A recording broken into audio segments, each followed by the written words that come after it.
ঘোষণা করা হচ্ছে। আমরা নিজেরও পিঙ্ক কালার করেছি।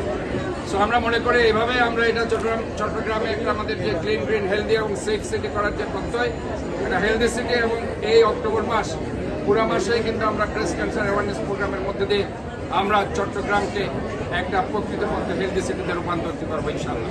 ধন্যবাদ সবাইকে। এখানে শ্রদ্ধেয় শিক্ষক, আপনারা জানেন যাদের হাত ধরে আজকে আমরা ডাক্তার হয়েছি, আমাদের শ্রদ্ধেয় মঞ্জুরুল ইসলাম স্যার, গুফরানুল হক স্যার এবং অন্যান্য শিক্ষক মণ্ডলী এখানে উপস্থিত রয়েছেন। আমরা অত্যন্ত ধন্য ওনাদেরকে পেয়ে। সাজ্জাদ, আমাদের ক্যান্সার বিশেষজ্ঞ চট্টগ্রামে সাজ্জাদ মোহাম্মদ ইউসুফ সহ অনেকে এখানে আমি দেখতে পাচ্ছি, সামনে পিছনে অনেক বিশেষজ্ঞ।